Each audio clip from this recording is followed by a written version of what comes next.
work, hard work, hard work, hard work, hard work, work. There you go. Forward. Hard work, hard work, hard work, hard work, hard work, work. There you go. Forward. Hard work, hard work, hard work, hard work, hard work, work. There you go. Forward. Hard work, hard work, hard work. Fall in. Hey, what's good? What's good? What's good? Y'all know what it is. It's your boy Trey, and you're rocking with E2G Sports Network presents First Formation Morning Sports Talk. So, of course, get in, fall in, get in where you fit in. It's a luscious Friday morning. In some parts of the world, it's hella cold. In other parts, it might be warm. I know it's a little chilly here, 37, 36 degrees. But we're gonna get down to it, get down. So go ahead, fall in, y'all rocking with some of your favorite vets on the Nets when it comes to talking about this sports. Hopefully we get some guests that's in today. The schedule come on today. And we'll gotta have a little conversation. I plan to do something a little bit different today. So it should still be insightful, entertaining, to say the least. But how's everyone doing out there? Just as anything else, not too much for the most part going on in regards to sports. Just this past week, although there has been a few things, some people will probably like them more than others.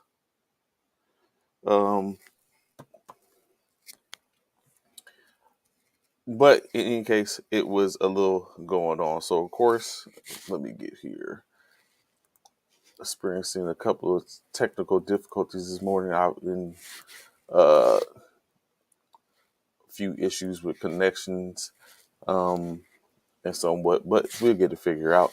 The show will go on.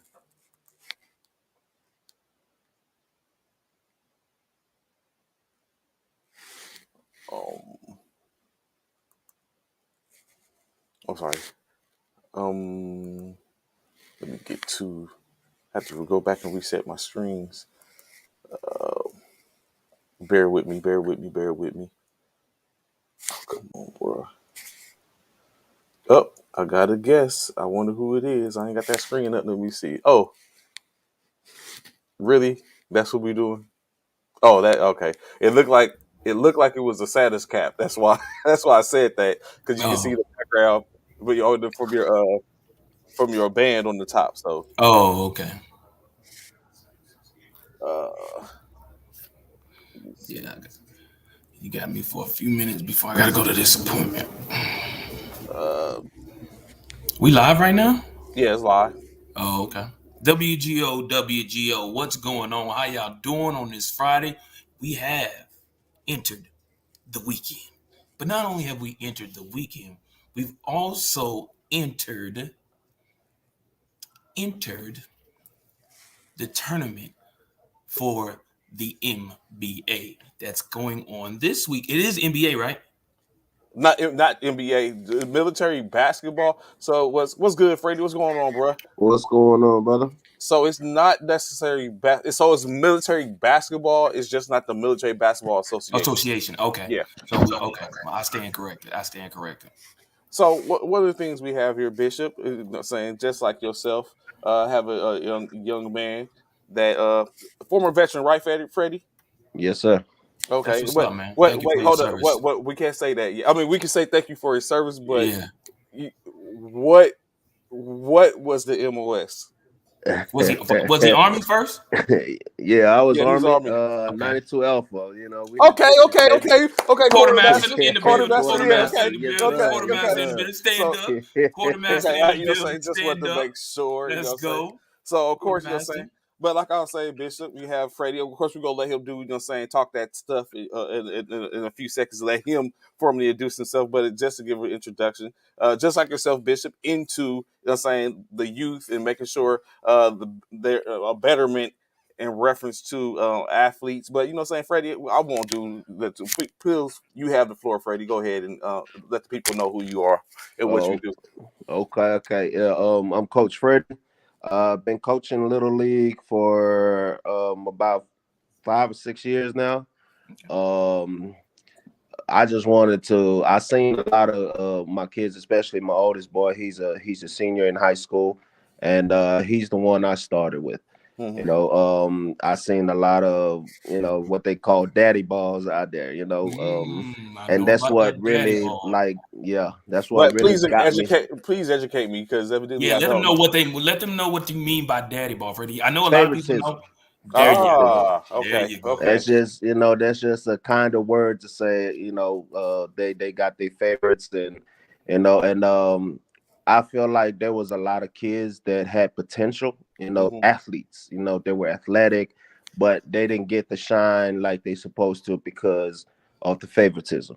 Mm-hmm. So I wanted to break that mold. I wanted to get into it and give the platform to everybody so everybody can have that platform so they can showcase what they got. So that's why I got involved into the Little League. Okay. Okay. Um 5 years later, I just got AJ on my team this year. He's a bright kid, but it was his first year playing football. Okay.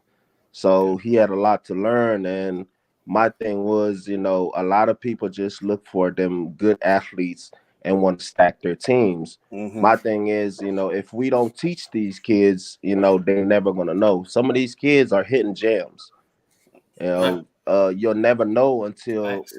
like You you unlock you. you help them out and you unlock something out of them. Mm-hmm. Mm-hmm. Like a lot of kids that came to me was first year playing football, never know anything about football. So I took it upon myself to teach them the fundamentals of the game. Right. Because to me, football is bigger than just the game. You know, I grew up playing rugby, Mm-hmm. and I didn't start playing football until my high school. We only got 4 years of football. We never did really have the chance to play, little league football back home where I'm from. Mm-hmm. So, and I seen a lot of my people. I'm Samoan and I'm from the islands, and I seen a lot of my people use the game of football to better themselves and better their family. So, that's why I tell my kids, it's not just a game. Mm-hmm. You can apply everything that we're teaching you on this field into your life. Mm-hmm. And like I said, my oldest boy is a senior now, and I've been working with a lot of them since they was playing youth football. Okay. And a lot of them are getting their chance to really starting to come into young men's and young adults, and they starting to see everything that we had taught them over the years, like they can really actually apply it to their life. Right. So, and that's why I really got into it. And then another thing too, my days of playing football is over. So Right. all the knowledge that I Oh have, Lord, here we go. like it's useless for me to just sit on it. Hey Freddie, hold Freddie, on, wait, hey Freddie, Freddie. hey Before, Freddie, real hold quick, up, hey Freddie, hold real up. quick question, bro. I just need to know something, bro. Freddie, if you don't Dude, mind me asking for the Go, viewers and for myself, how old are go you, ahead. Freddie? Go ahead. How old are you? I'm 33 years old. here this dude 33 go, years man. old. You're Yeah. you're you're still young, actually, and you've already said you've already Here this dude go, man. established that you've hung up your cleats. You're not even interested in playing like maybe flag football or anything like that. Man, my knees are shot. Your knees are shot. Got it. I get it. So Here it this makes sense. dude go, So yeah, man. we got I these play, guys that's 40, I had mid my 40s. time. Mm-hmm. I had my time. Unfortunately, it didn't work out with me. I played collision football, at the JUCO level. Mm-hmm. But it was fun while it lasted. But sometimes we got to be honest with ourselves. That part. Freddie, Gotta don't be honest with Freddie, stop ourselves. Freddie, stop drinking the Kool-Aid, man. Stop drinking the Kool-Aid. Gotta be honest with ourselves. He's leading you down. See, he's supposed to be a leader. You know what I'm saying? NCO, no one is more professional than I. And I this am is not what a professional officer. this is I got not what he's occupational doing. occupational He's leading you down a dark road, Freddie. That's why you know what you Remember would that, be. bro. You would be a horrible. You know what? That's exactly what he is. He's acting like he's a defense attorney right now, and he's just basically say objection. That's what I sit up and say, Freddie. He's gonna. I'm very sure he's gonna reveal what he's trying to do, but he's leading down a dark road. I'm just gonna let you I'm know just now. telling you, Freddie. This That's gentleman that's right here on here, opposite of me. This Uh-huh. gentleman has you probably by 12, 13 years. This man do not want to hang his cleats up. This man do not. Hey, but hey, look. Hey, Do not. that's his provocative though. Like that's his mentality. Like that's his mindset. You know, like some people, you know, like they just don't want to give it up because of the thrill that you get out of it. You know, like for me, you know, I played. You know, even when I got out the military, I still played semi-pro. You know, Mm-hmm. football. You know, I played flag football. You know, Mm-hmm. out there in Fort Polk. You know, so but you know at some point, you know, in my life, I'll be like, you know, is it worth it, you know, getting up in the morning, not being able to get out of bed? You know, is it worth it coming home, you know, having to soak my body in Epsom salt and having to ice my Preach. knees, you know, Preach. like, Preach. like that's just me, you know, for I'm me, with you. I'm with you, you bro. I'm with you. know, I officiated, Freddie. I officiated 4 flag football games last night because, like you, I uh, knew that when it's time to hang it up, it's time to let it go. Sometimes you got this to dude, lig, you man. got to let it go. So for me,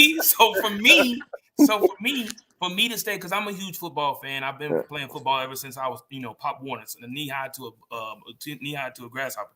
I've been okay, playing football for a long time. Like you, once I retired from the military, I played a little semi-pro.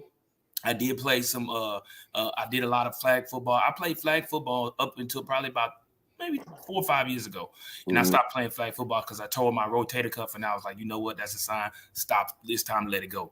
So yeah, then I said, so for me to stay in within it, I said, let me officiate it.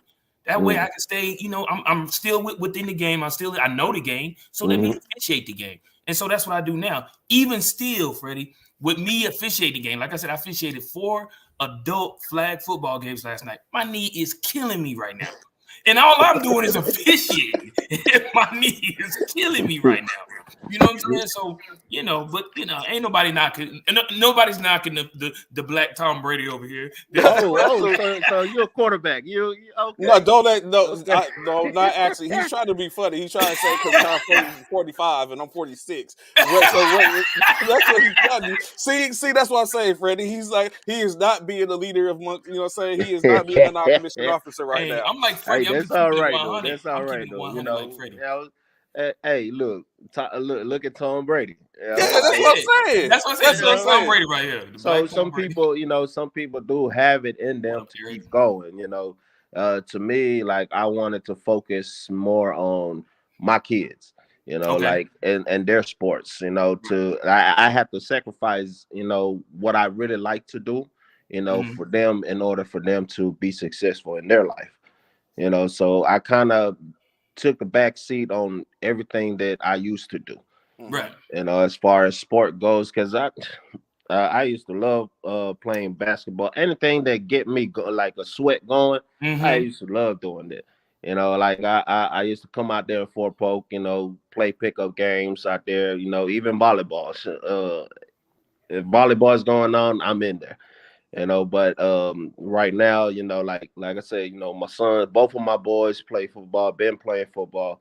So there's a lot of travel ball, there's a lot of, like a lot of sacrifices I had to make, as a father, to Mm-hmm. be able to take care of their needs and, their wants.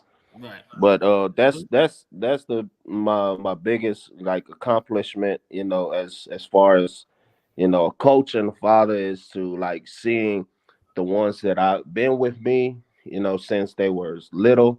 They grown up right now. They are great athletes now, Right. student athletes at that. Right. Right. You know, Mm-hmm. so that's why I kept on doing it. Because I know, it's the reward that comes with it. Seeing them boys, become men is a great feeling. You Right. know. Absolutely agree. So this weekend, Freddie, Hmm. I think the Leesville Cats. 11 to 12 made a switch to a different league, I believe, right? Yes. So this weekend or last weekend, y'all punched the ticket to this league's first Super Bowl, right? Yes, sir. Yes, sir. So, you know what I'm saying? Young men ready to go. Now I have an opportunity. Is there, you have a team that y'all play twice, Mhm. The the Bears. Bears, in Hmm. which the first game was a little shaky. They handily took care of the Cats. The second Hmm. game was more of a fight. What is it that you likely is to expect for the second game? In your mindset, have you figured out and figured like believe you figured out how to defeat the Bears, or are you is it going to be you have a plan Oh and you're yes, going? of course, of Okay. course. Like okay, I just want to go back into our little history. For the last 3-4 years, we had went undefeated on our last what you call league we was in. We had not lost the game, in our regular league until we go out and travel. And my that was my biggest thing is, with the kids that we play, is the level of competition. I don't care where you from. If you don't have that level of competition, them dogs, that we like to call them, your That part. kids, when we go out, like, let's just say for instance our neighbor Texas, them Hmm. boys out there, are bred to play football.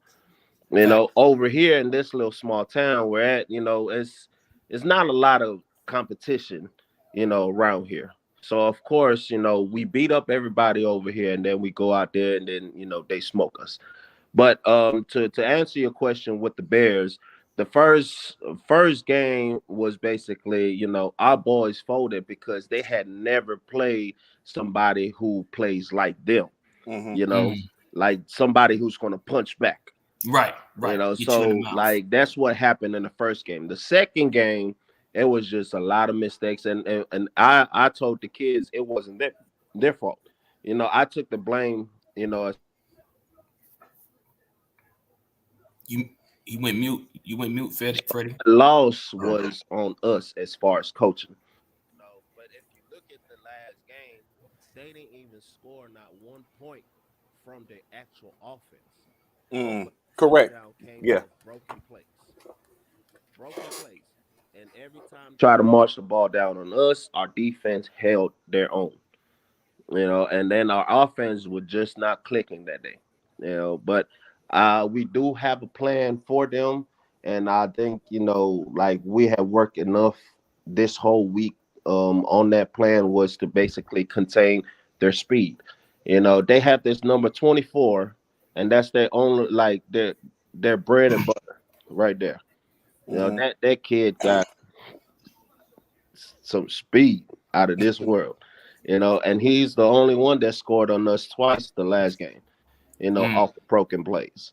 Okay. So if we contain his speed, we can go, match up with the strength, with power.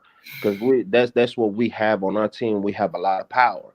Just mm, don't have a lot of speed, but we have enough speed, to make something happen. And that's another thing too.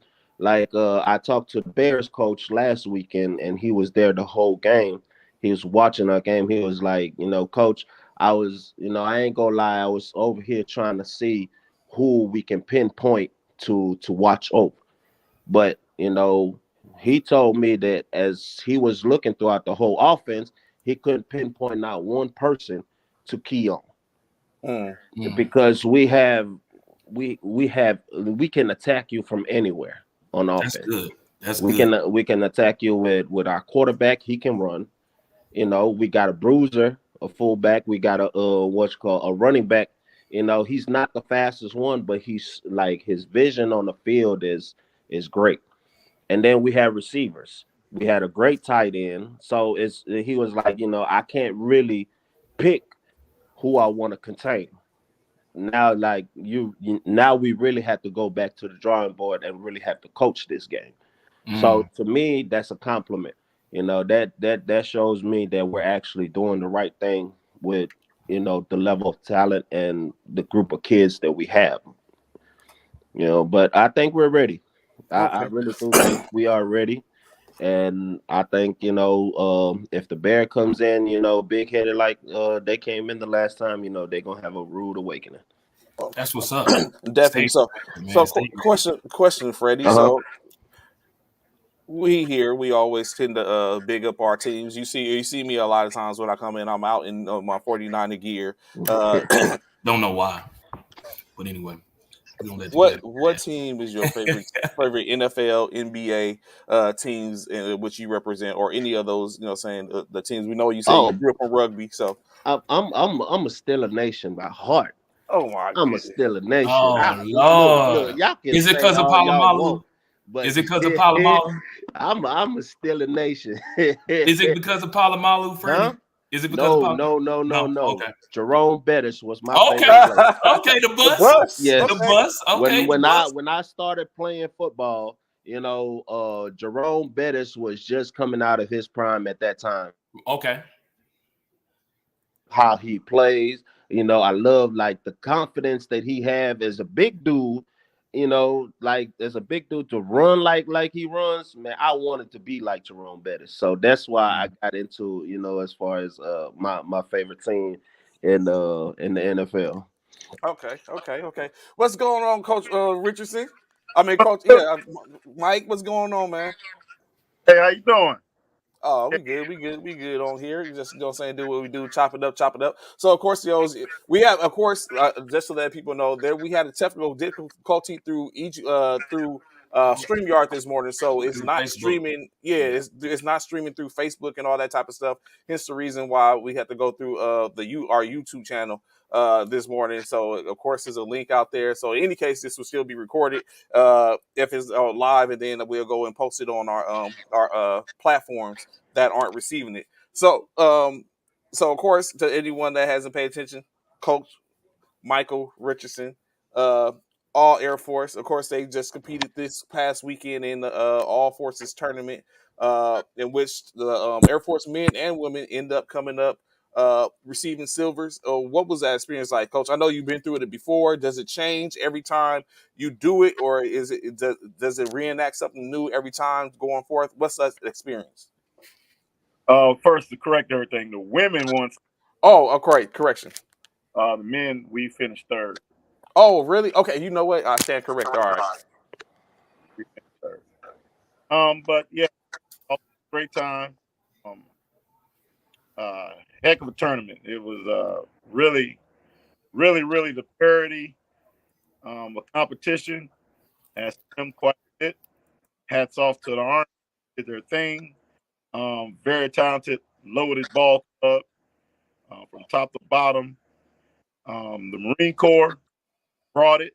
Mm-hmm. Uh, guys, um, outstanding, outstanding tournament. It was had some glitches, in certain things uh, with COVID and everything.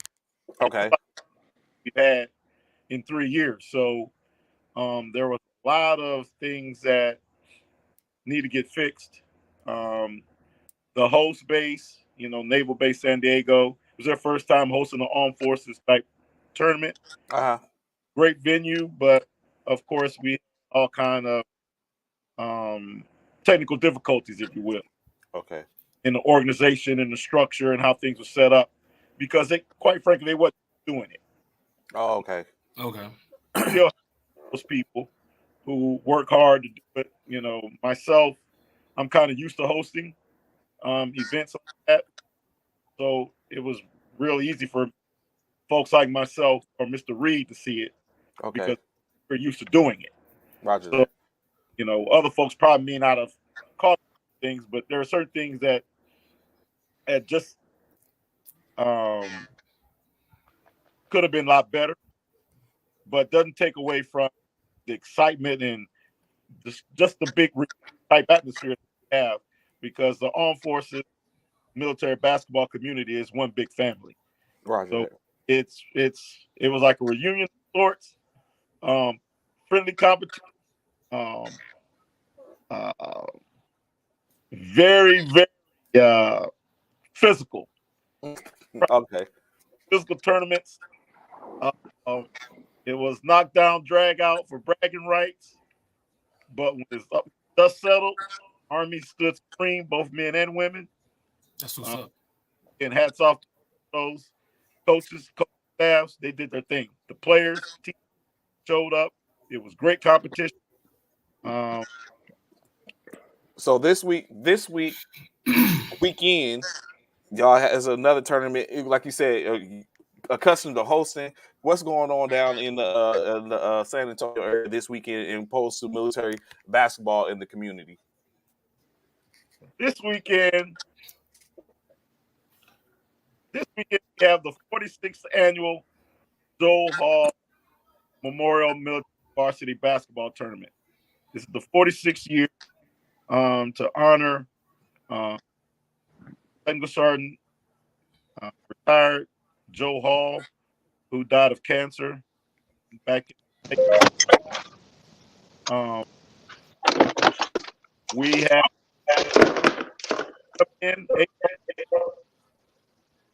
loaded talent. The defending national tournament champion. They come. Got Blackwood. We have Parksdale.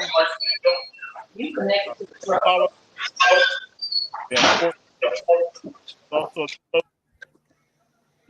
just a great to get things ready before right the holidays. To the winner gets an automatic pay to the 2023 National Military Basketball Tournament, which is also hosted by us here in San Antonio. Expect to see some great basketball, great military basketball as we shift gears from the armed forces to back to varsity military basketball. Yes, that's true. So, of course, Bishop, you see every time you turn around, every time Coach Uriah gets on here, he's flexing. He got his little medal around his neck, man. He come in here shining, got his little, hardware on his neck, man. I ain't mad at him though. Coach Uriah Hunter, what's good with you? What's going on, sir? Hey, what's going on, family? Hey, fellas, what's man. Good? Look, this has been a great year. Hey, first off, man, shout out to all of the other branches. I got an opportunity to watch some great basketball the past few weekends, man. It was just fun. This is my first year being a part of all armed forces. I mean, it lived up to the hype. I completely understand why, there's so much hype around it. The players, the coaches, the vets, all of the history that comes with that event. It makes sense now. Just being able to go through that process, it was humbling and it was fulfilling. I enjoyed it and loved every moment of it. Okay, so you know what? That's something that just came to mind. Of course, congratulations, Coach. Women's All Army. What you say, Mr. Richardson? What do you say? What'd you say, Mr. Richardson? We didn't hear you. You're right. You don't have to do it like that man with his medal. Yeah, that's how I do it. Michael Fox in the building.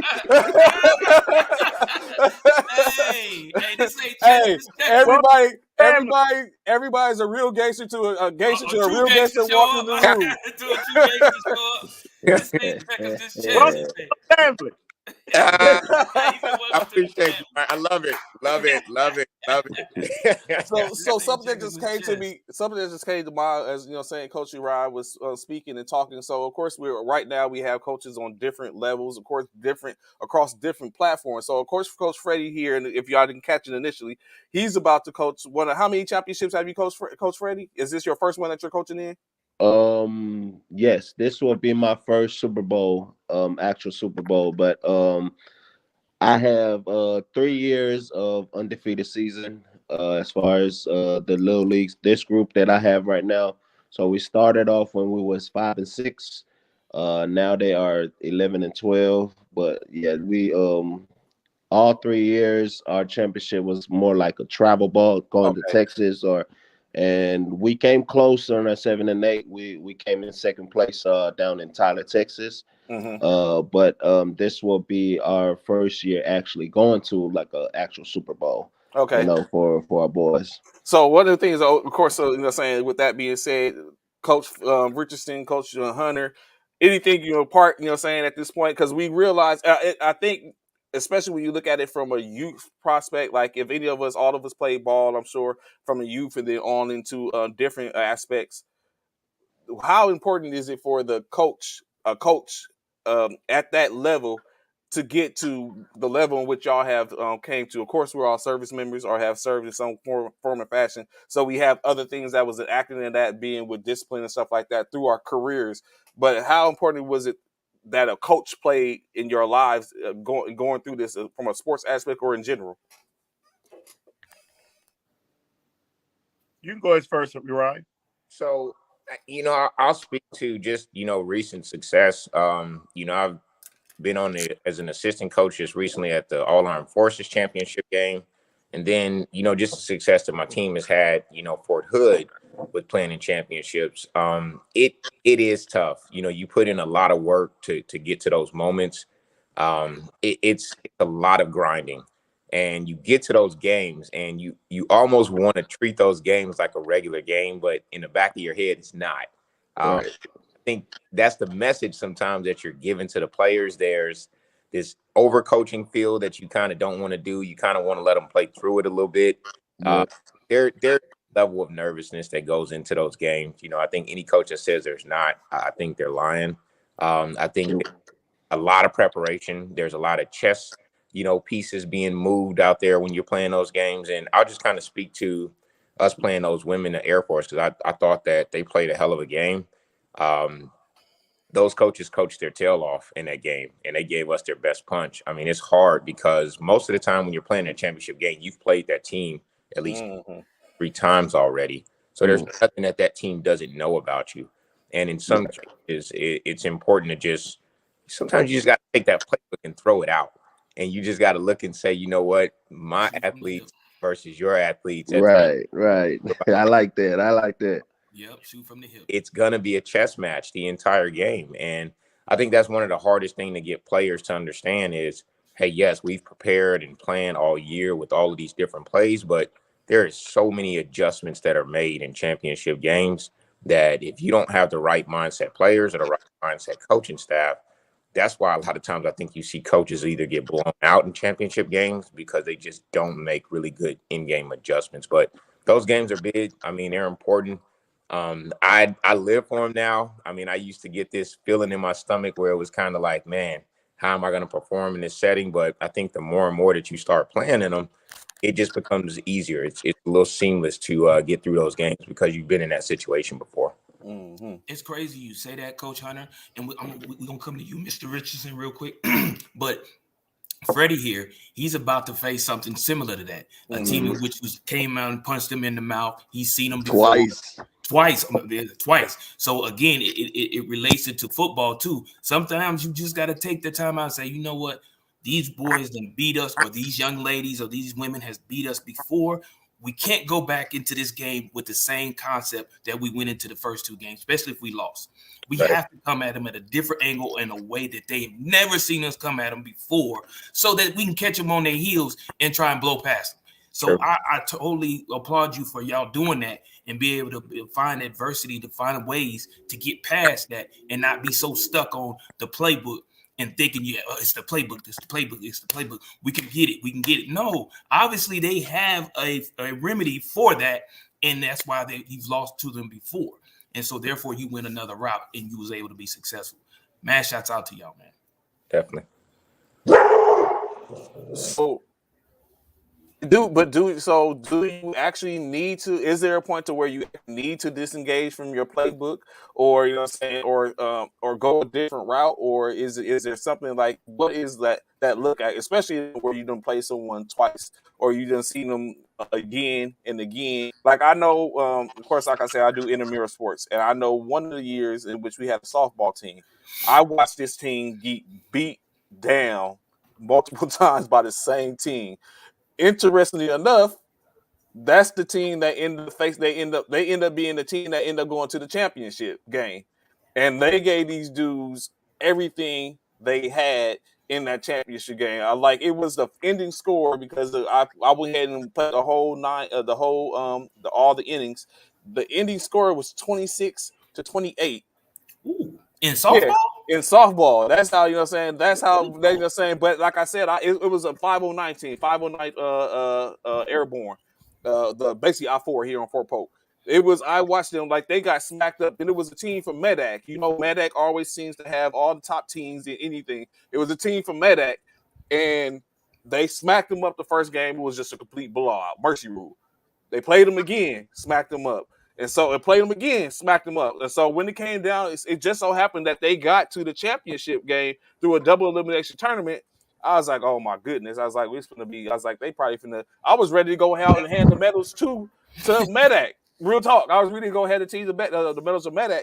And then with a trophy, they won the first game that forced the second game. And the second game just went all, you know what I'm saying, just went all out. Like I said, 21, 28, 26. 28, 26 was the end state. Of course, they a walk-off home run in the extra innings, and they walked up. But it's like when you watch that adversity, when I talk to teams all the time, whenever I do my MOIs and my and do a coaches meeting and all that type of stuff, I sit up and let them know, like, you can be trash. Like, I try to be as politically correct as I can, but sometimes it don't work. I'm like, y'all can be trash. You know what I'm saying? In state, y'all can be trash.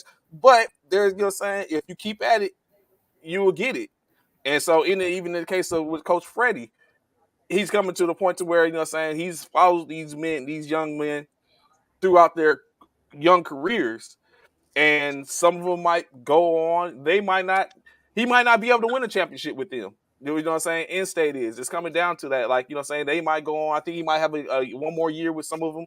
The other ones is going to go on. So if he continues on, he might not have a championship with them. But going back to that point in which I was talking about, like, is it necessary? Do y'all think it's necessary to go from your original game plan, or should you just have the ability to leave it on the table? All right, Eric, I see you can call leaving us on. Or should you have, or is it imperative that you are able to make in-game decisions or things in that nature? Well, go ahead, Coach. I think for the most part, that is, let's say, for instance, the Armed Forces. The Armed Forces tournament is a double round robin format, and it's not a sprint; it's a marathon. I can take this year, for instance, last week, Air Force, we jumped out 2-0. You know, we came out our first two games. We beat Navy, turned right around, and beat the Marines. But at that same time, both of those games were nip and tuck. You have to be able to adjust. We come in, we play Army on Tuesday, and we're both undefeated. We lose to Army by 5, I think. It was like 4 or 5 points that we lose to Army. So going out of the first round, we're 2-1. We're looking good. Okay. And it's all about adjustment. Each game we adjust. That was part of the hiccups that I was talking about earlier in regards to the tournament. Get your stat sheet at halftime, where you could put your in-game adjustment. Who's hurting? We didn't have that. We didn't have no statistics. The clock barely worked. Shot clocks was jacked up all week. But that kind of have to be able to adapt to the environment. And so it if you're not allowed to make, if you can't make you're gonna struggle. We went right starting the second round, we get smacked in the mouth by Marines. Now we're great. Then get smacked in the mouth by Army again. So it's all about adjustments. What'll make you laugh and make you cry? You sure will. Sure will. Hey, you got to make adjustments, but at the same time, as a coach, and you make those adjustments as a coach, you can't play for the players. That part. That part. Say it again, Coach, so everybody in the back. Say it for the people in the back. Yes, say it for the people in the back. Yes, repeat that. That part. You can prepare for a team all day. Nobody puts in more work than I put in. I'm already working towards you already. I'm already in the lab. That's it. This is a 24/7, 365 day job. There it is. No days off. No days off. There it is. You know, it's a different kind of commitment. prepare a Mm-hmm. team day long. But if the players get out and don't perform, doesn't matter what adjustments you make. It all boils down to the team this. It Mm-hmm. boils you can't judge or you cannot gauge what's in a man's. Yes, sir. Yes, sir. That part. Now piggyback off on coach right here. Like for us, you guys have coached, young adults, and the people that are up there in ages. But for us, it's kind of a little bit harder because they're kids. Sometimes I have to catch myself like these are only 11 to 12-year-olds. Like I throw so much Give at him the them. business, coach. No, no. He knows because at practice, I don't pull no punches with these kids. And for me, my philosophy is I don't like to lie to these kids because in their mind, they take everything that I'm saying to Face heart. value. Yep. So like I try to be as brutally honest with them, but then these what you call this new generation is a different breed.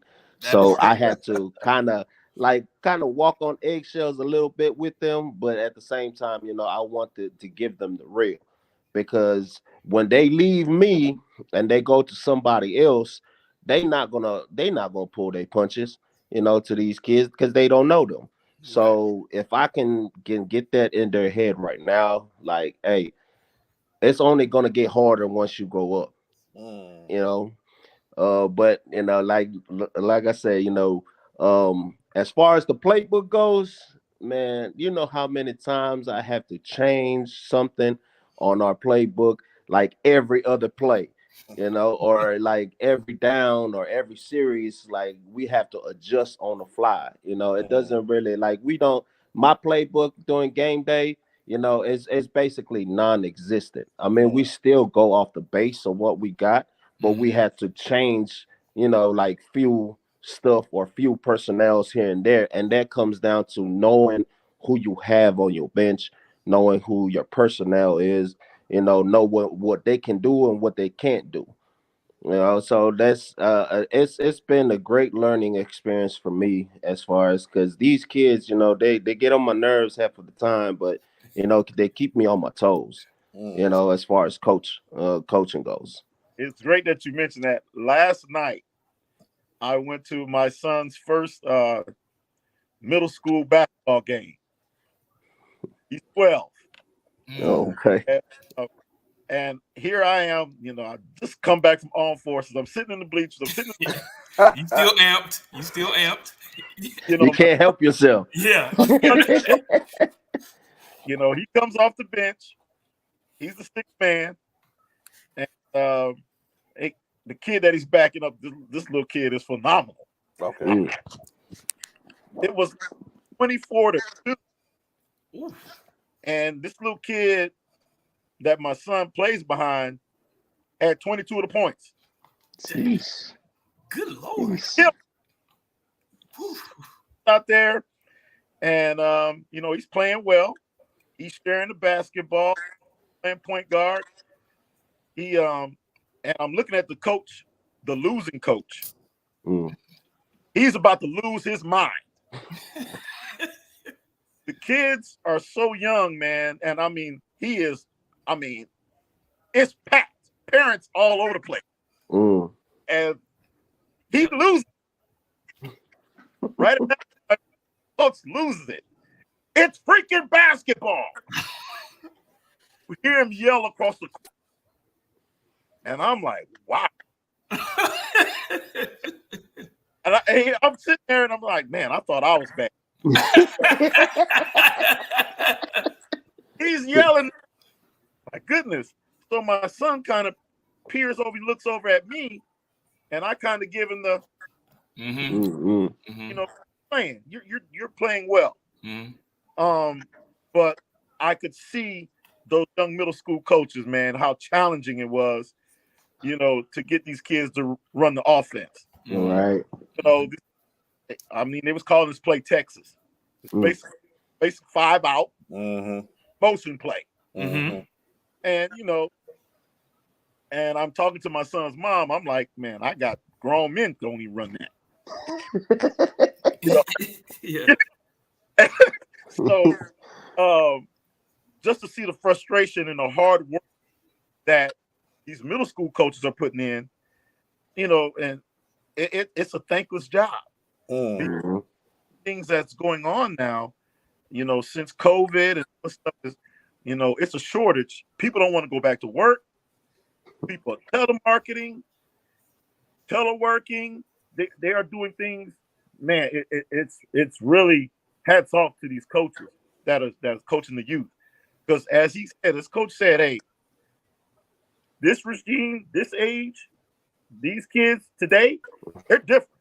It's, They're yeah, That part. and like I always tell my parents, I was like, look, when football season comes around, please take your kids' electronics from them. Because if the lack of focus, and when the kids get over there, they're more focused on their video game and their phones, than coming out there. I have to break them from that habit.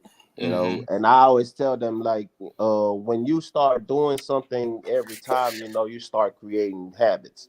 Right. And there is such thing as creating bad habits and creating good habits. And I tell my parents, like, sometimes we want to give our kids the world, but we're hindering them from, like, really uh exploring themselves, like, mentally and physically. Sometimes we need these, athletic programs for the kids to, like, to get out the house and, do something with their life, like use their imagination or use their mind a little bit more than other than just sitting in front of the TV, or sitting in front of the phone, but yeah, I applaud my parents because I couldn't do it without the parents. I try to get my parents involved as much as I can, but there is, a thin line between, overstepping, because some parents, they go all in, you know. And them parents sometimes, they can get overbearing sometimes. But as I really thank my parents because they know me, and they know how I am on the especially at practice. I'm loud, I can't help myself. I'm a cuss here and there. Don't take offense to it. But like, it's all from a good place. I want these boys to really, like, progress and do something with themselves, and not try to rely on somebody else to do it for them. So Coach Trey, oh, sorry about that. go ahead. No, no, I was gonna say on that coaching the youth piece, because I know Coach Richardson touched on it and Coach Frederick touched on it. I think the parents is the biggest key. I've actually coached youth as well, and a lot of times when you're coaching, it doesn't matter what type of game you're coaching in. When you're dealing with youth, the parents are the key. I mean, that Hmm. is an important piece. Like Coach Richardson said, his family, they looked over at him for validation in the middle of that game. You don't know Right. how often that happens at youth games, and a lot of times I'll just go back and sit in the stands and I'll watch how much sideline coaching is happening at those games. And the most important piece is making sure that your parents are on the same page with what's going on the floor. And the best parents I've seen are the ones that'll turn and say, "Don't look at me. What is your coach saying? Go pay attention to your coach. Look at your coach, because that's important, especially when you get in moments like that. Because whether you believe it or not, you've got about 20 coaches out there on the field. And those kids, if they can see those parents, if they can see those folks on the sideline, depending on what type of game it is, Mm-hmm. they're helping out with the coaching on the floor. And you got to make sure that those parents are on the same page with the coaches, because you could have 7 or 8 different plays being ran in one, and you'll be looking like, what in the world is going on? I got 3 kids doing their own thing over here. I got one Mm-hmm. person trying to run a play, and you'll look up and you got 3 coaches standing on the other opposite sideline, and these are your parents. And you're like, wait a minute, what in the world is this here? So I think the parents are very important, and especially for you, Coach Frederick, especially when you're getting into a game like this, Mm-hmm. you got to make sure that those parents are giving the same message that you're giving to those kids, because a lot of them, those parents, and believe it or not, some of them are living through those kids, especially when it comes to Oh championship yeah. like Oh that. yeah. So Oh, they want this more than those kids sometimes. trust me, I know. Message that says And we then want I also our being from a military base, having a lot of military kids that plays for me, Mhm. a lot of some of them kids come from different programs, like big programs like Georgia or Texas, like Arkansas, them California, them big programs. So when they come over here to this small area, the parents are going to be expecting, what they're used to, Right. but you come over here, we don't have that here.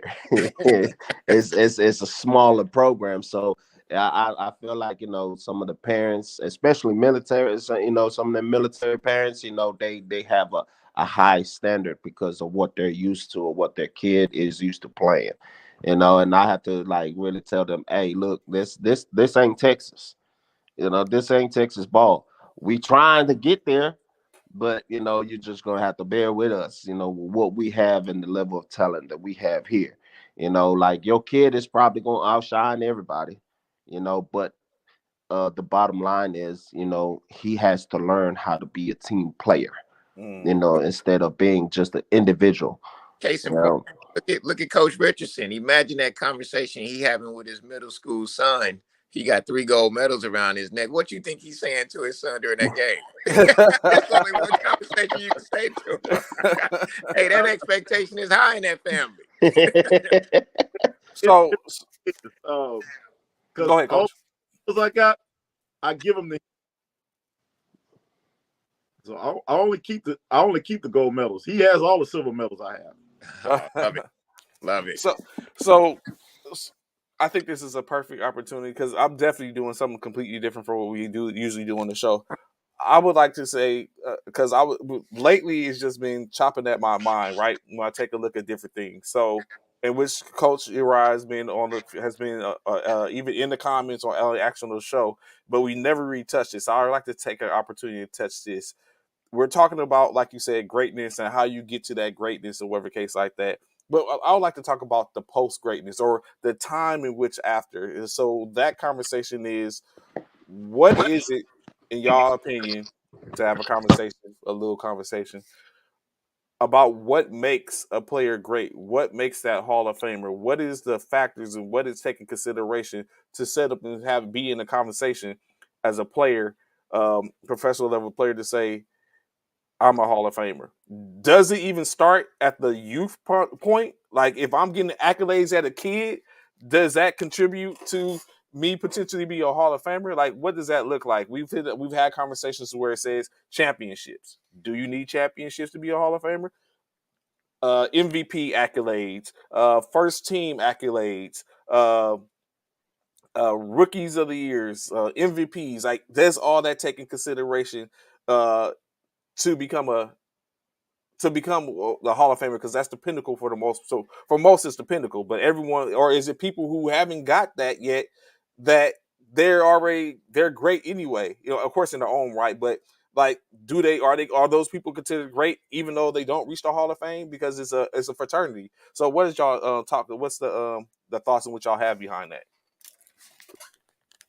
So I'll jump out there and kind of talk about that grind at the post level. And first, I want to give a shout out to our head coach Paul Parker, because he has gone through that grind. He came in with a lot of experience to the staff, and we had a young staff. Myself, Coach Walcott, Coach Jenna Boolin, our trainer. All of us were new. And I think his experience, not just from this year, but in the past, being at that level before, it made a huge difference. One of the things that I'll talk about it, I wouldn't necessarily say the post level when it comes to women. I would say their experience that they brought to the table, because with a lot of our women, I had a chance to talk to a lot of the Air Force, the Marine, the Navy, and a lot of those women, they have played some form of college basketball, whether it's Division I. The Air Force had a lot of talent. We had a lot of talent. And I think that makes a difference when you're getting into games like that grind, the experience that they've put in. And one of the things that I did want to touch on is those championship games. They do make a huge difference. I was remembering one of the young ladies I was talking to in regards to what that game meant for her. And she went all the way back to, what's funny, Coach Frederick, her youth years. And she said, I've never played in a championship game, Coach. I've played all through college. I've played all through, high school, through youth. And for her, that game had a different meaning. So, just channeling her emotions in the midst of that game was a little hard for us because this is a grown woman. This is an adult. She's played Division I basketball in front of large crowds, and she's looking at that all armed forces game completely different. For me, I had never been in that moment before. So, of course, I had to lean on someone, in my opinion, who I look up to now is Coach Parker. Coach Parker is, in my opinion, he was the most experienced coach we had on the staff. He had been there before. He had been in that moment. He, in my opinion, he is, going to be a Hall of Fame coach at the military level. And he was able to help calm all of those young ladies down and get them to understand, hey, we're going to go out here. We have a routine. We're going to, we're going to stick to this routine and we're going to make these adjustments. So I think the grind, it matters. You can't just take a coach, in my opinion, that's never been there before and think just because of the success that they've had at one program that they can do it at that level there. I think that some experience does matter when you're taking coaches and you're performing at that level. So that grind, post level, it matters. You have to go through that grind. You have to understand the moment. You have to, have been in those situations before, because there's going to be some tough situations that you are faced with when you're at camp. And it feels like Groundhog Day sometimes, because it's like you're playing a game every day, and then you're getting into the midst of these battles, and then you're like, a lot of coaching is going on outside of those games where you're talking to players on a consistent basis. Folks have to get comfortable and adjust to roles that you're giving them that they're not used to. And if you've never been in that situation, it can be challenging for you. And sometimes it can break you because you're going to have players that test you and players that see, hey, what can I get from this coach? What can I get from this coach? And your coaching staff has to all be on the same page. And those are things that we experienced the entire time we were at camp. But I give all the credit in the world to Coach Parker because he's been there before. And it's no knock at me. It's no knock at Coach Walcott. It's no knock at any of those players. That experience that he brought to the table, Coach P's been there, and he made it easy for us to make the transition from the post level to coaching at that. Speak of the devil, all armed Yes. forces level. Hey, he must Speaking have heard of, me talking about him, man. But hey, shout out to Coach P. I'm gonna shut up, man, and let some of these other coaches jump on. what's good, Coach Parker? How you doing? Hey, I'm great. I'm great. Back at the office, back on the grind. See, at least I see you didn't have you a little more, because someone else I'm not going to talk about came on flexing, like, you know what I'm saying, dripping and everything. Coach Mike had to sit up and go show him, like, no, young buck, hold up, young buck. This is how we do. So we see, but you are rocking your all Army gear. Talk to us about as Coach Uriah was just giving us his are we talking about, because I was asking, but talk to us about, you've been there before. Is it different every time when you get in this situation? It was very different because you don't realize, and I've been a head coach before on different levels, but you don't realize how much the head coach have to do. And it was a blessing. I think I posted it yesterday, but I don't know where I would have been without those two coaches that I had. I don't call them assistant coaches because rightfully so, in there, and both of them are head coaches in my book, and they come from great organizations. So it was great having two head coaches on the staff. It made my job a whole lot easier. I just didn't have to wreck the ship, for lack of better words. Okay. And so, of course, I'm very sure it does make a difference, especially if you have someone, and not even just to have a head coach, but to have coaches that aren't egotistical. And because they have been in a head coaching position before, and they have our head coaches, and they recognize the dynamic, and everyone's able to work together and go forth to basically do exactly what y'all did, which was then go and get a championship. A goal was a goal, and that's what it walked away from. Both organizations was able to complete that task and complete that. So what's up next for you, Coach Mike? I know, you know what I'm saying, you can fit into your different hat as an organizer, but Coach Uriah, Coach Parker, Coach Freddie, what's going to be next for y'all in this aspect going forth? Now, Coach Freddie, you about to coach in your youth Super Bowl. After that, what are you going to do? And then, of course, after that, Coach Parker and Coach Uriah, now that y'all going back to your varsity teams for the most part, what's up for next for y'all as well? Me, got to be a director. Make January. It's I think it's Sports Farm. Uh, football league in Vegas. They have a little tournament on. Hey, so I was actually to get an invite for that. I'm taking a couple also invites to, Okay. but I would like to get in. Um, that's my that level. But right now, trying to my things as far as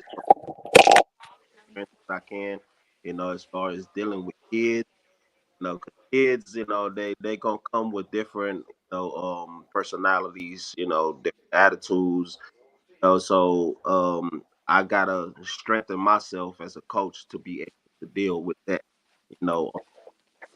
So as far as junior high and high school, you know. Mm. Okay. Coach Uriah? So for me, man, I think I took maybe 48 hours off before I got back home, and I had these boys right back in the gym. Just this past Wednesday, we actually had a scrimmage game against the University of Mary Hardin Baylor, I and seen the they post had here. military appreciation night. Brought the young men out. They talked about. I mean, talked some great things about them. So we got some college scrimmages on the table.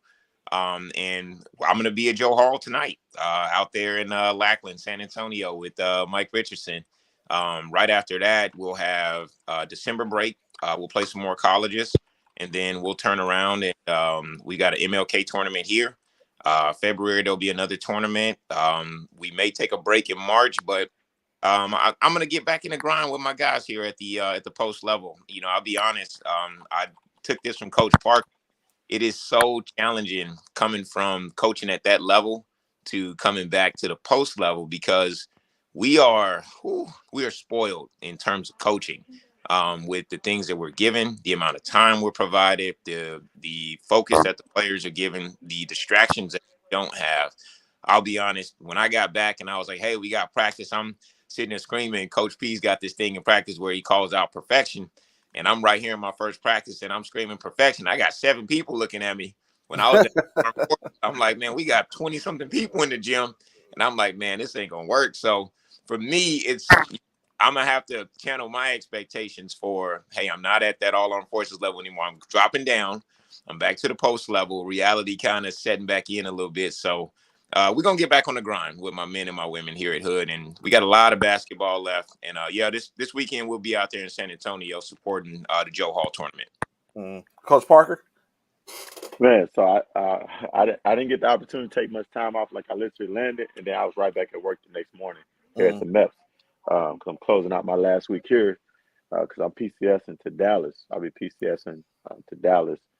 I start out processing next week. So more so just getting with the guys, trying to see where they mind at. Like Coach Hunter really talked about, because for me it's gonna be a different dynamic because I am moving to Dallas. But they also want me to continue to coach them, but just making sure they're gonna be locked in because time is valuable, and that's one thing we're not gonna be able to get back. And just being able to get back out there and get on the ground with them, get in the fight with them, or deciding if it's gonna be best for my family if I move on and coach elsewhere closer to the central. Hmm. Yeah, which So that and was that, about to be my next question, but you answered it. I was like, all right, so is it going to still be, or are you going to be moving on or taking, maybe creating another team or in or around the Dallas area, or going back to where you were before, or but you just answered it basically. yeah, I will not be creating another team. I know that for a fact.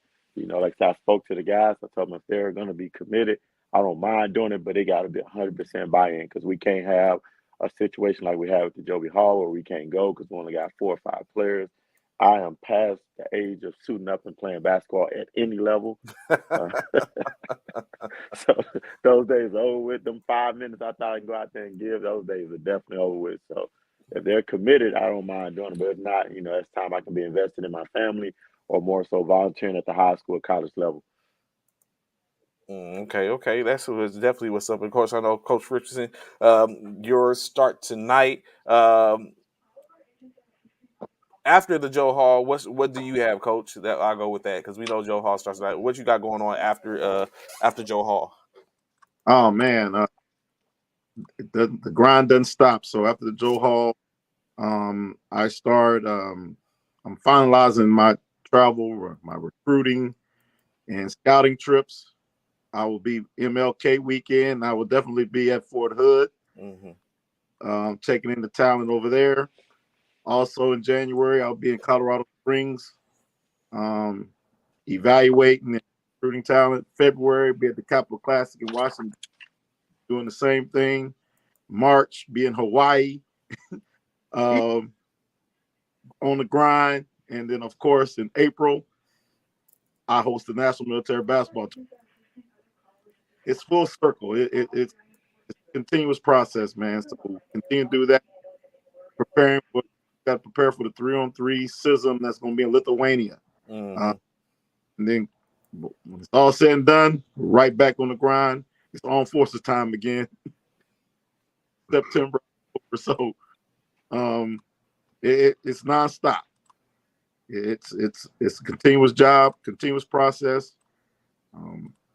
While I'm out there, also on those trips, then I also got to go to attend, better myself, continue to improve myself on my craft. Attending coaches clinic.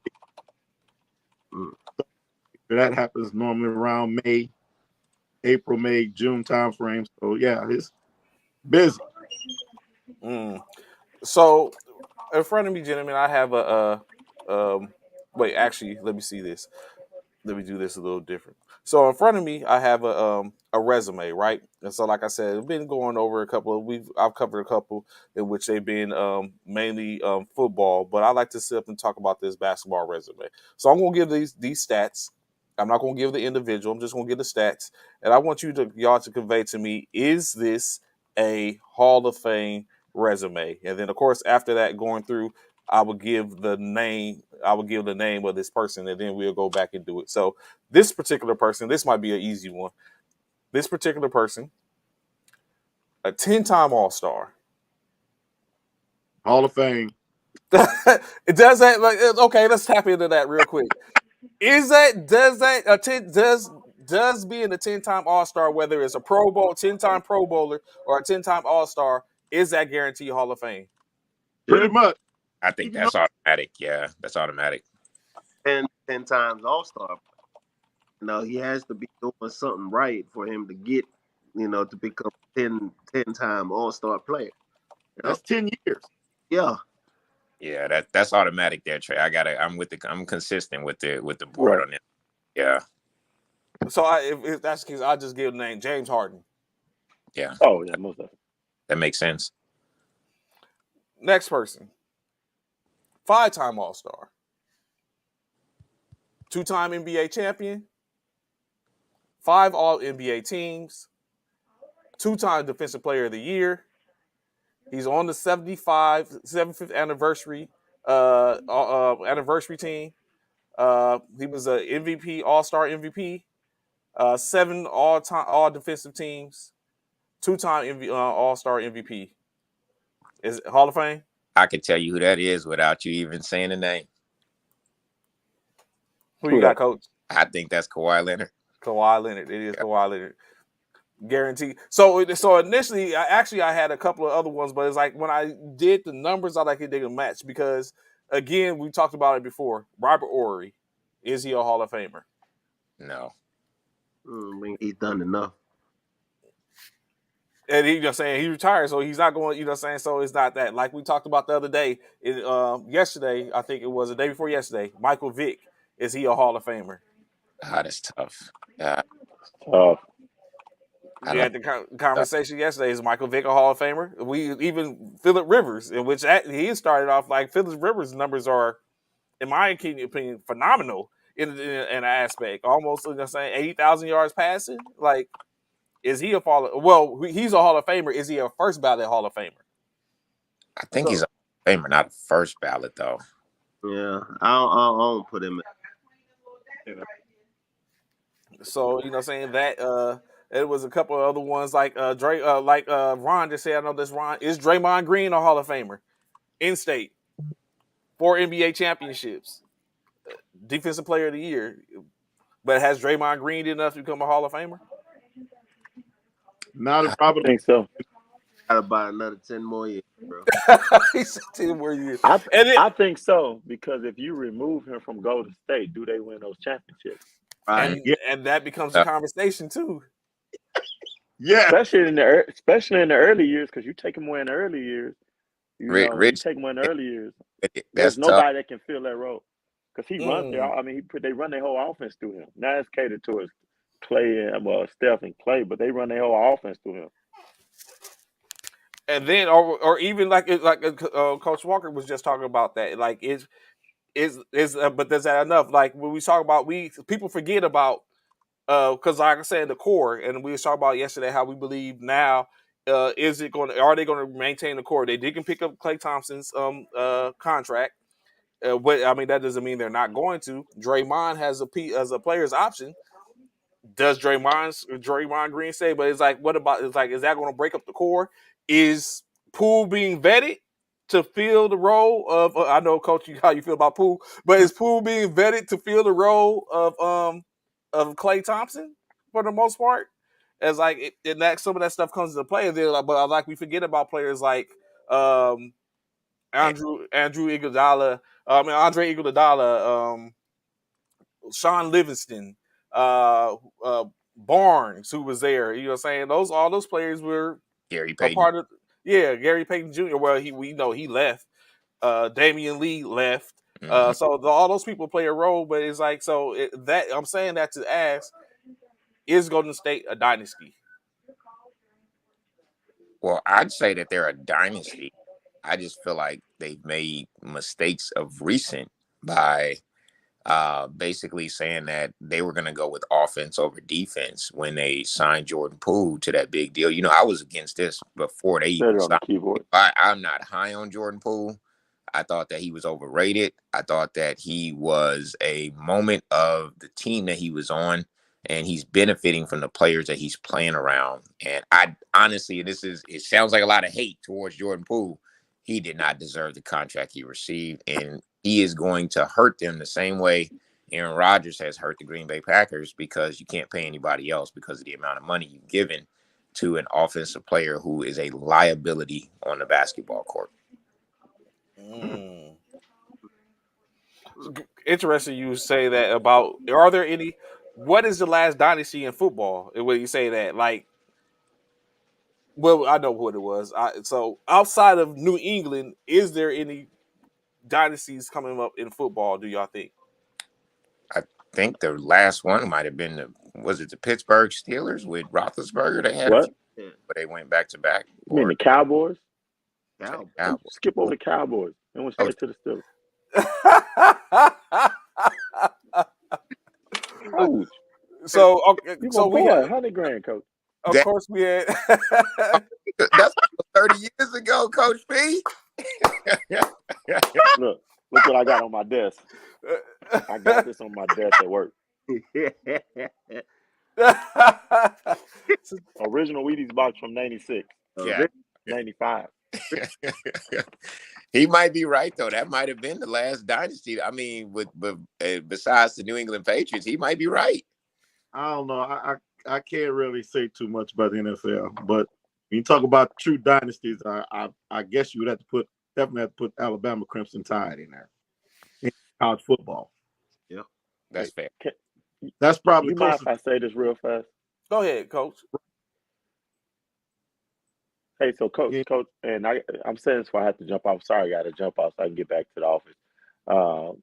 I want to say this real fast, and I hope you don't mind me using your platform to say this. I wholeheartedly, I definitely appreciate you having us on. So if hopefully you don't mind me saying this, but Coach Richardson was real humble when you mentioned the Joby Hall. He didn't really say much about it, but as a former player, most people don't know, I've been around military basketball for 20 straight years, talking straight, right? So as a military basketball community, we have to figure out how to get back to making the Joby Hall what it was. The Joby Hall before the Capital City Classic was the one tournament that you went to earn your name as a basketball player. If you went there and hooped well, you earned the respect of all your peers around you, and you was that guy or that lady, right? So we got to get back to making that one of the top tournaments. I'm talking about military basketball. We have to support it. If you know the history behind the Joby Hall, like I said, when you went to the Joby Hall, if you hoop well, you became known. If you didn't play well, you wasn't a hooper, right? So and he didn't really touch on a lot, but I will. As a former player, I'm gonna tell you, you went there to earn your name. You went if you wasn't a hooper or you weren't getting playing time on your team, you went there and you played well, your stock changed. You got invited to camps. You know what I'm saying? That was the tournament. That was the tournament. So and it's right there in a central location. So we got to do a better job of making sure that tournament gets the respect that it deserves. So I know you about to drop off, Coach. So of course, I want to ask this question, and I mean, you could caveat on it, or it's going to continue on the conversation, continue on as you drop off.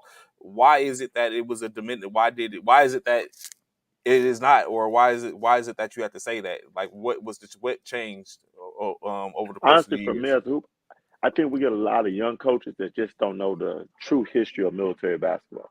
Facts. Just tune in this weekend and watch how many of the alumni of military basketball comes out to that tournament. Watch how many people are in the stands. And remember, this ain't the end of the year tournament. When you see how they pack the stands and how they support it, they all come out and support it because they understand the history of the Joby Hall, the fellowship there is made. But it's more so just the younger generation, and myself included, as a coaching staff. They just don't understand the history of the Joby Hall. Like I said, it's one of the top tournaments, been around forever. And we got to get it back to where it was 16, 20 plus teams there. No, Coach Trey, to that point that Coach Parker just made, that was one of the questions I asked Mike Richardson last year at the tournament, was about the history, because I seen so many veterans and so many seniors walking around there. And I said, I feel like I'm missing something here. And even for me, I didn't understand the context of what that tournament truly meant. And I did. I said, I need to learn some history. I went up to Mike and I was like, Mike, talk to me about this Joby Hall. What does this mean? Because I'm seeing folks in this gym that's like, man, I've been around military basketball since the 60s and 70s. I'm like, man, I wasn't born then. I was like, so for me, it was a history lesson and learning what those tournaments meant. And Coach P's hitting on something really big. I think there's a lot of tournaments that are around, but this is a huge one. I mean, it's right in my back wheelhouse. So, as long as I'm here at Hood, I'm always going to support it. But Coach P's right. I history behind this event, and Mike, he educated last year when I had an opportunity to bring my guys down there, and I'd been there before, but that was my first time actually asking, like, what is the meaning behind this event? Who is this man? That we are celebrating through this tournament, and I got that history. So Coach P, he's hitting it on the head. I think a lot of the younger coaches, myself included, we didn't know what this tournament meant. There's a level of education that we have to educate ourselves to what these tournaments mean, the importance behind supporting them, and the importance of getting these young out to them so that they can get their name on a platform. So we're getting the right folks to these all armed forces competitions. So, is that what you agree with, Coach Richardson? In the shift. Oh, I definitely agree with it. I'll just give you a little quick little background on Joe Hall. He was honors of Technical Sergeant Joe Hall, former military police officer who was a training instructor, MTI type. But he accomplished a whole bunch in his short life. In the 1960s, he proved to be an outstanding all-sport athlete, winning the Air Force Athlete of the Year award. After playing varsity basketball, winning several championships, MVP honors, and then he began coaching Lackland Warhawks in the 1970s. He was all armed forces and 3 sports. Guy was like the modern day, if you will, military. Got cancer, and after 17 years of service, was medically retired. and he during this time he was coaching Lackland. He was coaching the Lackland Warhawks through the '70s, and passed away from cancer in 1909. Mm. And we've been having this tournament. His name since 1976. So the tournament started while he was still living. He was a living legend at that point. And when I joined the military in 1992, that's why I earned my stripes come playing Barksdale at the Joe Hall tournament. The Joe Hall tournament was the tournament for the military. I learned as a young airman, and of course things have changed. A lot. Monetarily, funding. That is the whole issue. What started it to decline because no longer have. When I came in the military in 1992, guess what? We was getting per diem, kind of stuff that we're getting all forces. We were getting that at the varsity level, base level. We had 100% support. We had government vehicles. We take buses. We were getting per diem, lodging. History lesson. You know how much lodging cost back then? $35, 25. Yeah. When I started, it was like $12 a night. So it wasn't a big deal. But now, we're trying to get back, and I appreciate those words from Coach Parker. I knew Coach Parker when he was a young buck, young Warhawk. I call him the young chicken hawk. What number did Joby Hall wear? What number did he wear? Which year? The one on the picture you got. What number did he have on? Oh, Joe Hall? Yeah, what number he had on? Which is what Parker wore. Come on, 21. It's a history lesson behind this. 21, 22. Back then, them days, you had the white jersey, you had the even numbers, and the dark jersey, you had the odd numbers. These were like 11, 10, and 11, 12, 13. So yeah, he wore number 21 for most of his pictures, but he's got a couple here. He wore 22 as wore 12, but he also always kept that deuce in there. But his wife still living. We honor Mrs. Hall every year. She comes, and she actually one of the biggest highlights of the tournament is she actually presents the award. Okay. On Sunday, Mrs. Hall, his wife. So it's always a big time, always a great time of year, and it's normally how we start off our holidays. We recognize, we have the Joe Hall tournament right before we go into the holidays. Okay, so I know Bishop plans to be down there or where he lives down there in that area. So I would, but like you said, with the Super Bowl going on, then I have to sip and catch it. Although I'm gonna try to make it to the Fort Hood one as well as the National Military Basketball Tournament this year, in some capacity. But that's what I'm saying. Knowledge is power, and so of course getting to know. And now that makes me. I was just sitting up and wrote down here, so I'm gonna have to wrote down to do a little more digging on Joe Hall and even the other tournaments that you got going on. So if you go to go to the National Military Basketball Tournament page, I got a whole write up on Mr. Hall. Okay, I'll definitely do that. So before I get off on this, I just wanted to question. Y'all say y'all be recruiting. That's nothing that I'm trying to do for some young men's over here. Some of these young men's that I feel like they have the level of talent to make it far. They just don't have a platform. And a lot of them tend to, after college, after high school, they just seems lost.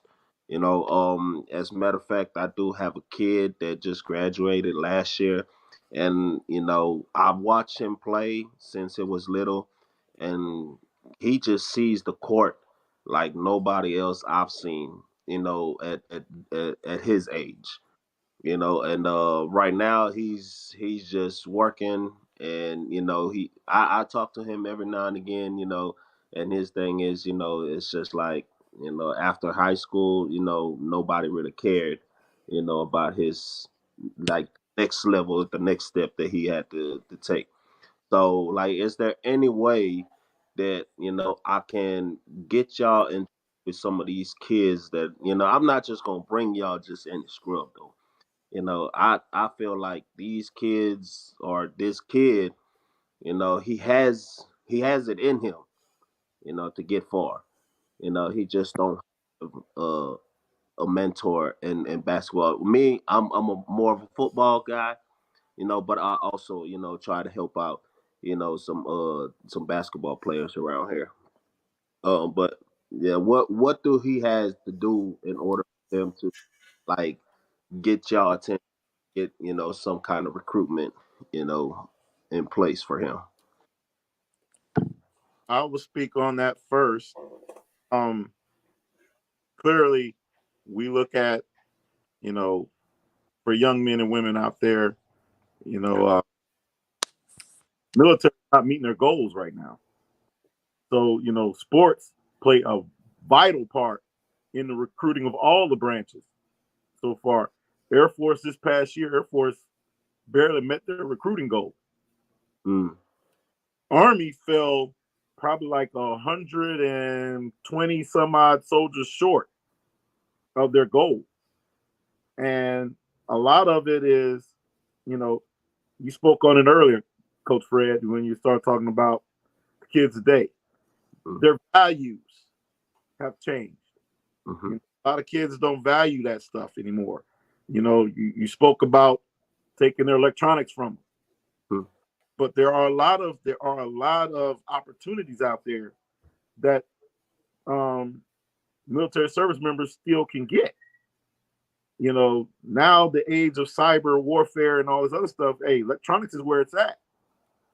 Air Force, Space Force seem to be the premier lead in that aspect. But we talked about athletes.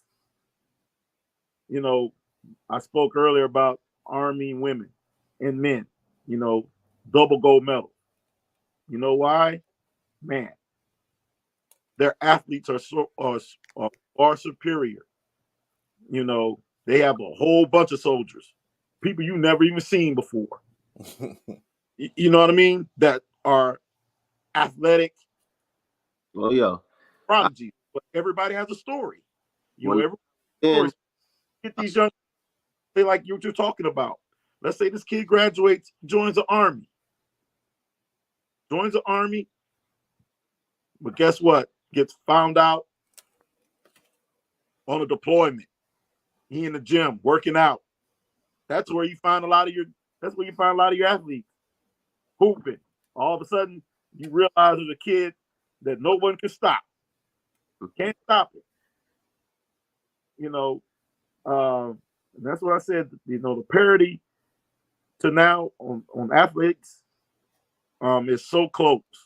The competition just with basketball, but it's a big recruiting tool. And what I do is, and what we also kind of preach at Air Force Sports, at the Air Force Sports level, is not only are you an athlete, but you are an ambassador to the program. Mm. So it's for you to go out there. During our camps, we have instances where we go and visit, and talk to the kids, to let them see. My son, fortunately, he's 12 now, but he's been around all Air Force basketball since he was 4. So he knows all the guys. right, He, right. He's got favorite players, but he sees that. Mm-hmm. And quite the same way I was brought up as a military brat. My dad was the basketball coach at Ramstein Air Base in the 70s when I came up. I started off as a ball boy for Ramstein. And it does it play a big role? It absolutely does.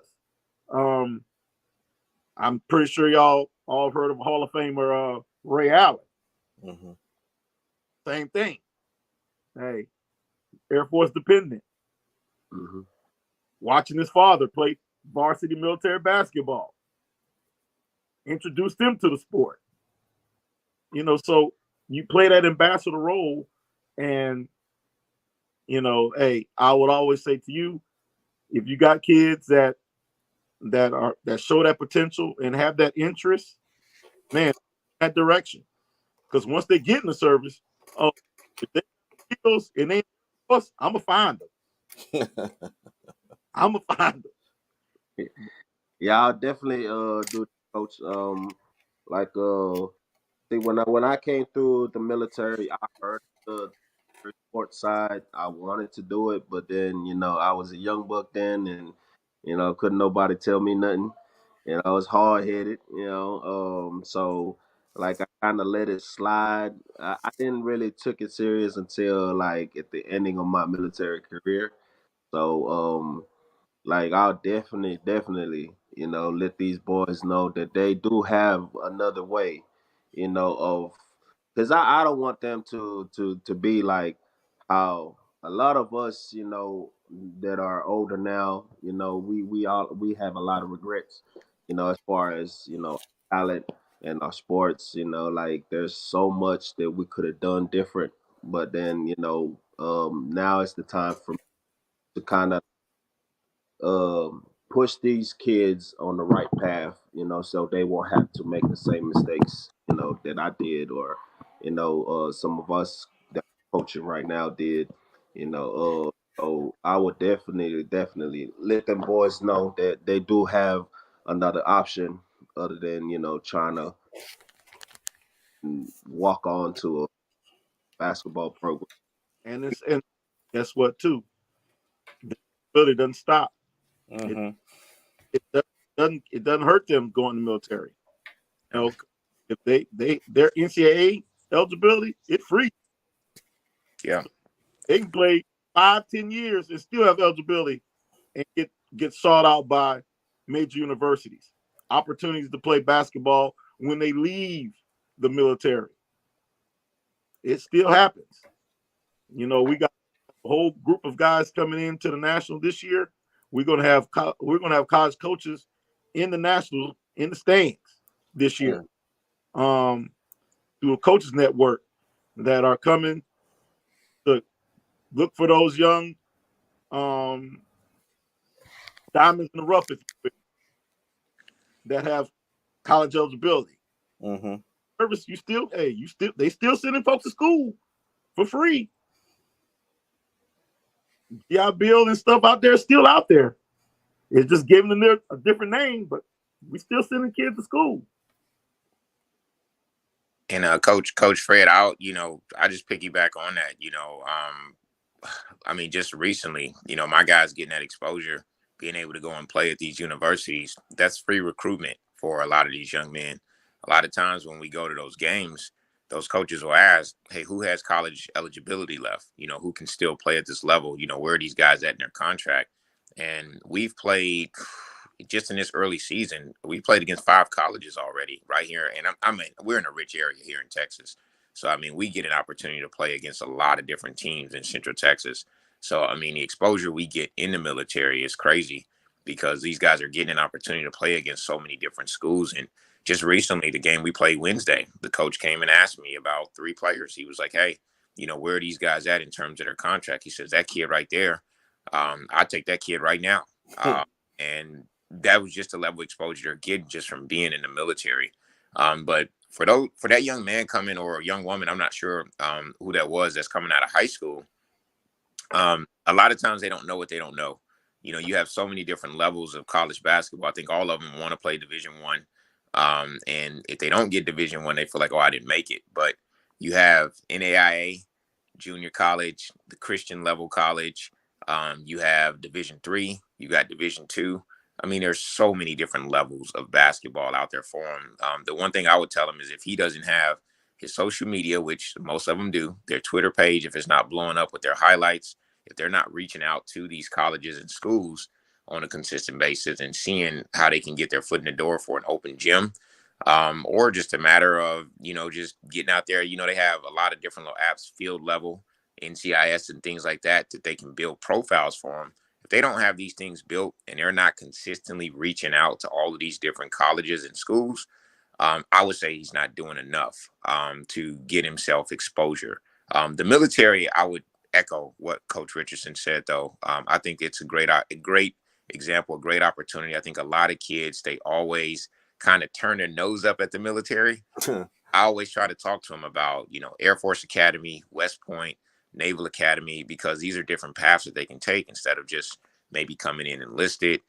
They can do ROTC in these colleges. A lot of them don't want to do the military because they look at, oh man, I don't want to wake up early, but you're going to wake up early regardless if you go to college or if you go to the military. And that was one of the things I try to explain to a lot of these guys, that whatever job you do, whatever path you choose, you're going to get up early in the morning. You may as well get paid on the 1st and 15th if you're going to do it, though. So I think the military is a great option for some of these athletes if they're not getting the looks that they want in these colleges, because it's a pathway that a lot of people just don't take and they don't know about. So ROTC, I think, is great. There's a lot of different service academies that these guys can choose, and there's so many different pathways. But the military is one that I would always push because it gives a different level of structure. You grow up different, you grow up faster, a lot more mature, and you're getting a career on top of getting paid and education at the same time. So I think it's a great path. I echo what Coach Richardson said.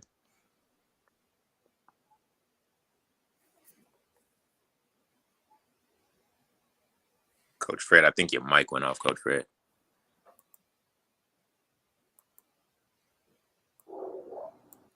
Yeah, I can't hear him either. There you go.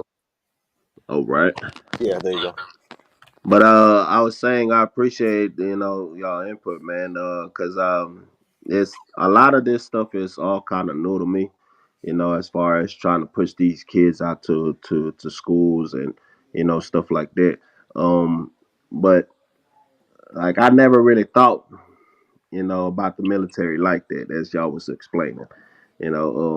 So right now, after I get off this call, I probably gonna, get on the phone with a couple of these kids and try to see what their mindset is at. Because a lot of these kids, once they didn't make it after high school, they tend to like you said, they just fell off. Like they lost their confidence. They just feel like they're not good enough. Right. So I gotta try to, kind of keep on pushing them and keep that spark going. Because I feel like some of these kids, even though it's a small town, like we got some good athletes around there. Maybe some exposure. I'll say whatever you do, Coach Fred, do not let them tell you that I'm going to take some time off after school. That is the worst thing that can come out of one of those kids' mouth. Don't let them say it. Mm-hmm. It's not all bad. That's what I said. I end up.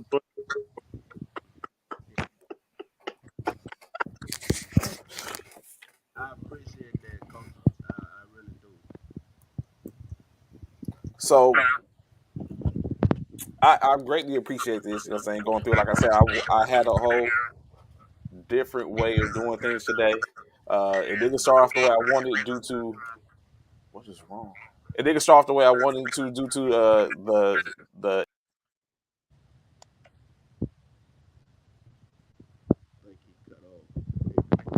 Yeah, I think it was a problem with the connection. You're probably going to throw it back on here. But no, Coach Fred, I wasn't sure if you could hear me or not, man. I was saying that, don't, whatever you do, the worst thing that could come out of that young man's mouth is, Coach, I'm just going to take some time off from school and try to think about it. That's the worst thing that they could say it. And the minute they say it, you got to let them know that's the dumbest thing you could do. No, don't do it. If you're going to take some time, I'll take a week off and you got to figure out what you're going to do. But I think that's an easy way for them to say, I don't know what I'm going to do. So I'm just going to sit up here up under mom and dad and it out. And I think that's one of the worst for you, man. Just, try to keep that young man focused, give him some pathways, and I would give him some deadlines and some expiration dates, make him come back to the table and, give you some feedback in reference to what it is he's doing. Because a lot of times, they'll say, oh, I'm doing this. They're really not doing anything. They're really just telling you what you want to hear. Oh yeah, I know. Trust me, coach. Like I've been with these. Like I said, a lot of these kids who have graduated already. I started with them because my house is like a sports house. All these boys came through here. I used to train them when they was little. And once they got a little bit older, they moved out or moved away. They kind of lost touch, but a lot of these kids, they was great when they was with me because I stayed on their behind, Right. you know. But as soon as they kind of veered off, that's when they started falling off. They start losing interest, you know. So, And but yeah, you absolutely right about that. You're absolutely right about that because I'm dealing with that with my daughter right now. Coach You Fred, the other know. thing too is, man, don't be afraid to take a moment to just take everything in from the championship, game that you guys about to play. I mean, you guys put a lot of work in, man, to get to that point. The parents, the kids, everybody, they had a hand in that. So, man, I would just tell you, just don't forget to, like, in that moment, because some of those kids listening to a lot of my for this moment for the rest of their life, man. So I think you have an obligation, it's an enjoyable moment for all young men and those parents, because it's something that is going to stick with them for the rest of their life. It was almost brought me to tears listening to a lot of my women at the All Armed Forces talk about playing in championship games that they didn't win, then having an opportunity to almost make up for so many games that they didn't win throughout Right. actual game that we were playing in. So you as a coach, man, really, really in on that, because these young men, these young, parents, they're going to remember the moment forever. And got to get some photos of it. Take photos today. It didn't happen. So take a Oh, moment. great. Definitely. Brian. Yes, sir. Appreciate that, coach. Take the village, man. Mhm. So, like I was saying before, I don't know how I got dropped, but I mean, where there's a will, there's a way. I just find another way, entering through the back door. I greatly appreciate having y'all all on today. If I can hear the phone and my workers calling, we have all these events that's going on all during out this week, in which I'm a part of. All of them are running, all of them. But like I said, I greatly appreciate all y'all coming on today, imparting knowledge. I think for the people that was able to see, or hopefully the people that are going to be able to look at this um, in the coming weeks, or in case like once I get a chance to go back and post it, it's going to be one of those things where, okay, like I said, sports is one thing, but there's always it galvanizes in different ways, forms of fashions. We come on here, we talk about this, yes, military and all that type of stuff in sports, but it relates in some way, form, or fashion, and you can take and make it work. If you know what I'm saying, it's a blueprint that you can make work for itself. And so I hope that everyone that heard yourself, Coach, Mr. Richardson, Mr. Hunter, Mr. Parker, and all, and hearing Freddie speaking, and I'm saying, hopefully, young men will be able to take this and be like, you know what, and hear this, and then it acts something into them. So I greatly appreciate that. I'm very sure the fans appreciate that. I appreciate y'all all coming on today. I think that's enough to where we can end the show on that, in the sense of where it was just engaging, just completely engaging, and every fact of the matter. I hope some people get out to get to the Joe B. Hall Classic this weekend. You see Coach Uriah make a chance. If y'all didn't know, Coach Uriah is the reigning National Military Basketball Tournament champion. You're pulling back up to, the Joe Hall class. Did y'all win last year too, Coach, or was that who won last year? No, so Coach Parker and Fort Campbell actually won last year. So shout out to Campbell and Coach Parker. But yeah, they took the championship. So we're coming back this year. I'm looking to come back and make some noise. We're in the state of Texas, so we can't be allowing folks outside of Texas to take from us. Coming take the hardware. collect that hardware, collect away. Of course, like you said, maybe we'll be able, or one day when I get back on here, I'll be able to talk, about the Leesville Cats have won the and then not to mention, like, it's just like you said about being in Texas. we have to leave Leesville and go to Alexandria, an hour away. And now you're gonna be playing against an Alexandria team. So to simply go into their backyard, Oh yeah. and walk away with their trophy and bring it back back down the highway, of course, is one thing. Just like you pay all this money for us to come to your school, and then we defeat you and walk away with your money and the W. So that's Yes, sir. Yes, sir. They on the clock, coach. They on the clock. Yeah, you know what I'm saying? So that's what you look at doing. So I greatly appreciate y'all. Of course, y'all know anytime y'all can hit me up and be able to come back on. Of course, Coach Uriah, Coach Rickson, we'll be talking more because all the tournaments is going on. But you know what I'm saying? Greatly appreciate it. As I've been honored to hear everyone speak and talk about it, get educated and all that type of stuff. Oh, it'll be some great talk, especially Monday. Oh yeah. That's when they usually beat me up. Hey, look, when we come back with this W Monday morning, I'll be sitting that trophy right over here next to me when we be talking on this. Oh yeah, that's Coach Uriah does it all the time. Hey, I gotta take something out of your book, I gotta bring my hardware too. Recap on Monday. This might be the last tournament of the year, so I might have to bring all the hardware with me. Hey, that's what. That's what's up.